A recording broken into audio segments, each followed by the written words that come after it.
This is the story of my brother and his wife. My brother married a woman with a child a few years ago. Miss Amelia worked as a waitress at a restaurant where my brother did business. After getting to know each other and dating for a few years, they decided to get married. At first, my parents and I were a little worried when we heard that he was remarrying a woman with a child. But the sight on my brother's face as he spent time with Amelia and cared for their new daughter, Harper, however, made us feel truly joyful. So before we knew it, we were watching from afar my brother and his family with peace of mind. My brother, on the other hand, was transferred to another area last year. He wanted Amelia and Harper to move with him, and they had been talking about it. However, Amelia was unable to leave her job at the time, so my brother was forced to move out on his own. But in every weekend, he would travel several hours by train to see his family, and he would always call them at night. To be honest, my brother was always harsh to me and could scarcely be described as friendly, so it surprised me that he was so concerned about his family. But I was very happy to see my brother so happy. Then one day, when I was home with my 3-year-old son on my day off from work, Amelia called and asked, "Can you take care of Harper for a while?" Miss Amelia and I had exchanged contact information, but this was the first time she had contacted me. When I asked her why, she replied, "I have to go to a friend's funeral." I readily agreed. I'd met Harper before, but this was the first time I'd spent the entire day with her. She was 7 years old, but very mature. She helped me with my chores and was my son's playmate. I had no trouble with her. In fact, she was very helpful. My son, who had never played with other children before, seemed to be having a great time. It made me smile and feel happy too. I even thought that it might be nice to have a sister for him. However, there was no sign of Amelia coming to pick her up at night. I didn't ask Amelia when she'd return. She had returned, and I was concerned that Harper was experiencing anxiety. It was beyond midnight while I waited with such ideas in my head. I worried whether something had happened to Amelia to prevent her from coming to pick up Harper, even at such a late hour. I was more anxious than Harper. In the end, when Amelia came to pick her up, it was past 2 a.m. I was yawning from exhaustion, but Harper was still looking cool even at this late hour, despite the fact that she was only 7 years old. "I hope you will look after her again." Amelia spoke to me as they were leaving. "Sure," I told her that, and Harper waved happily as she left. Kids stay up late these days, I thought as I lay down in bed. I noticed something strange. Amelia was dressed extremely glamorously and beautifully in a one-piece gown, but didn't she claim she was going to a funeral? Miss Amelia's outfit was so flashy that I could vividly remember it even after we parted. It was difficult to imagine she wore that to a funeral. I wondered if she was lying about going to the funeral, but since my brother was working alone and she was raising a child on her own, I suppose she deserved a break from time to time. I was her sister-in-law, and perhaps she was hesitant to reveal the true reason. If that was the case, I should have been there to assist her because my brother couldn't. Just with these thoughts in mind, I went to sleep that day. Since that day, however, Amelia has often left Harper in my care. 2 or 3 times a week, always late at night, she would come to pick Harper up.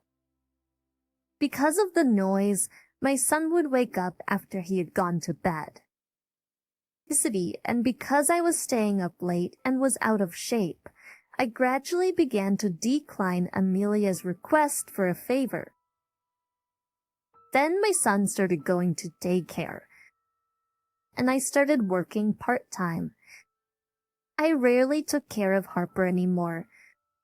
About a month had passed since I last saw Harper. My son wanted to meet Harper. Don't you want to come to visit us with Harper? I contacted Amelia.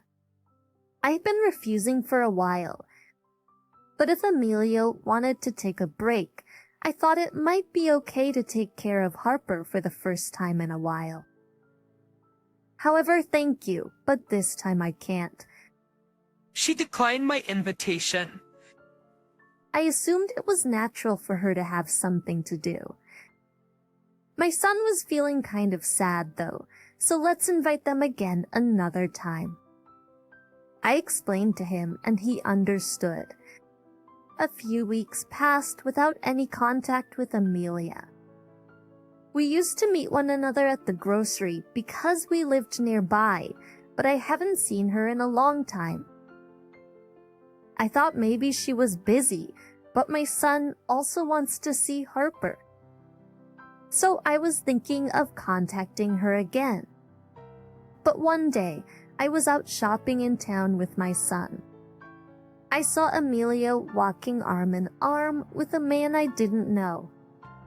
Who's he, I wondered, because they were arm in arm, I'm sure they were incredibly intimate. But Amelia was an only child, and I have not heard that she had a close male sibling. Could this be an affair? But unable to speak to her, I decided to secretly follow her with my son in my arms. Then they went into a typical hotel. I couldn't believe what I was seeing, and I took a picture of the whole thing, even though I was not a detective. What should I do? I was so confused about whether I should tell my brother or not.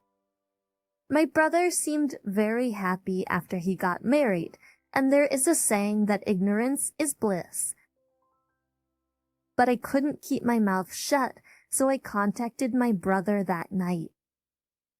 At first, he couldn't believe Amelia is having an affair, and worse, my brother didn't believe me, but he seemed to have accepted the situation because he could see Amelia's face in the picture I had sent him. He's hearing my brother's sad voice over the phone.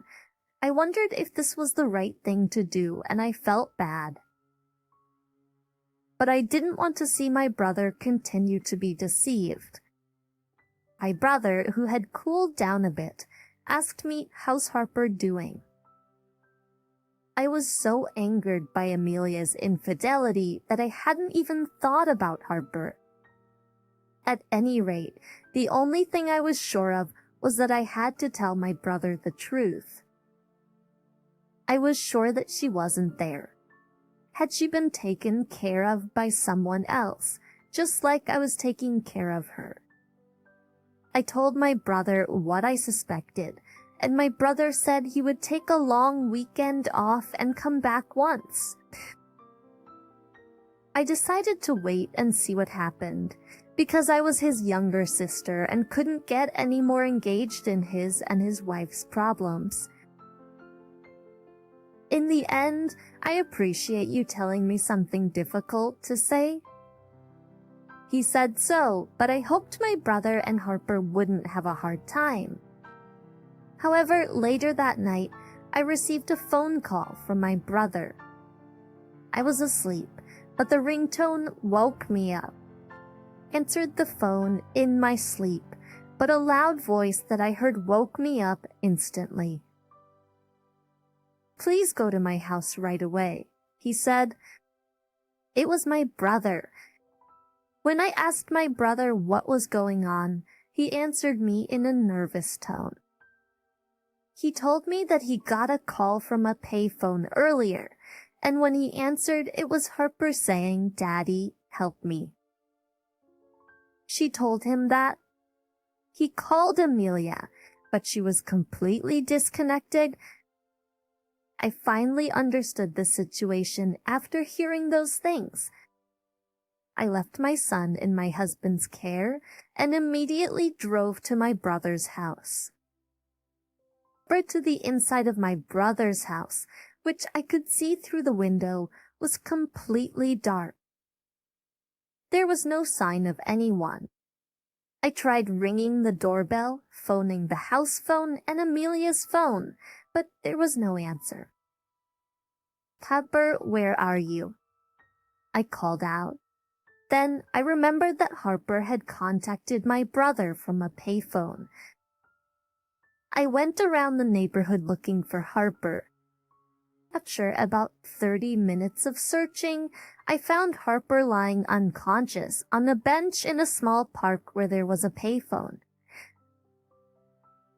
I rushed to her and called her name, but she did not respond. It was winter at the time. She'd been outside for hours and her body was so cold that I was startled and yelled. I immediately called an ambulance.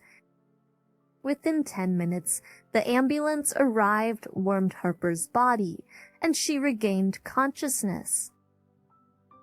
Hospital, I saw Harper in a well-lit area, and I was shocked.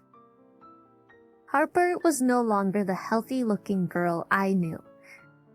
Her face was gaunt, her cheeks were hollow, her arms and legs were very frail, and they looked as if they might break at any moment.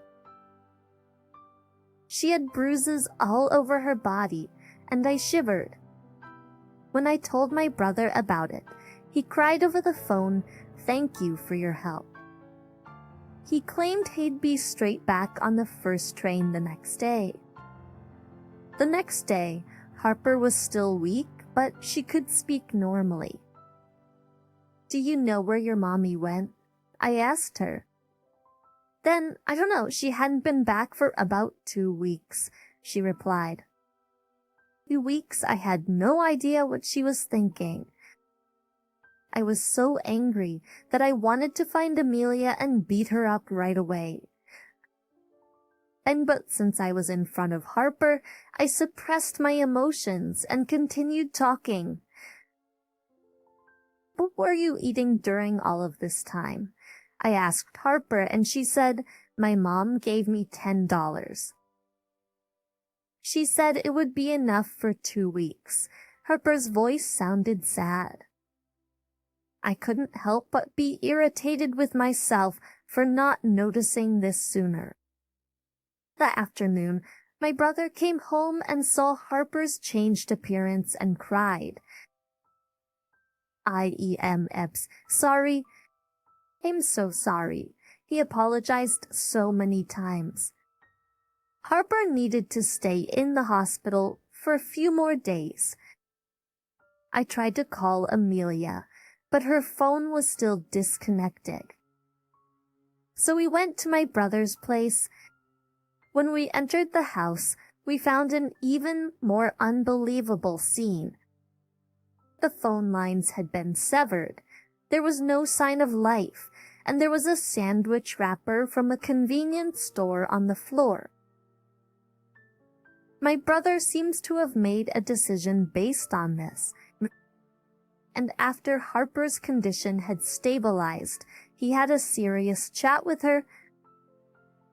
"You know that I'm not really your dad, right?" Harper looked stunned for a moment at his frank comments, but yeah. She nodded her head with a slightly sad expression on her face. "But I consider you as my real child." My brother said it in the gentlest voice possible, patting Harper on the head. "I think you are my real daddy too. I thought about buying a sandwich with the last of my money, but I wanted to hear your voice more than that, Daddy." Harper's words brought tears to my eyes. My brother cried hard, and then he hugged Harper tightly. "I can't forgive what your mom did to you. What Mommy did was really wrong. That's why I'm thinking of getting a divorce." "Do you know what divorce is?" Harper nodded slightly, but at the same time, I'm ashamed of myself for not noticing how difficult your situation was. "So for that, I want you to let me protect you from now on. You may be anxious about your mommy's absence, but I will love you and protect you. Why don't you come live with me?" My brother's voice was the kindest and straightest I had ever heard. Harper broke into sobs, as if everything she had been keeping back had finally come to an end. I couldn't hold back my tears either. Despite the fact that my brother and Harper were not biological relatives, I recognized that there was a deep family connection between them. I wanted to be of some help to them both. You see, I offered to take care of Harper for the next 2 months while my brother was away for his work. Harper seemed to enjoy her previous stay at our home and was very happy. After that, things went fairly smoothly, and my brother was given divorce and custody of the child. We also filed a report of child abandonment, and Amelia is currently being interviewed by the police. She will be charged with a crime in the near future. And Harper is staying with us while my brother is away. She is still a good and reliable sister to our kid. She seemed to have opened up to my husband and me and cheerfully told us about events at school. She ate a lot of food and became a healthy girl again. She calls her brother every day and smiles happily. She is enjoying her life right now and is looking forward to the new days she will spend with her brother when he comes back. She might not be alive now if she had opted to buy a sandwich instead of making a phone call back then. Harper has overcome such a harsh life so far with her small body. I hope that Harper will lead a happy life from now on,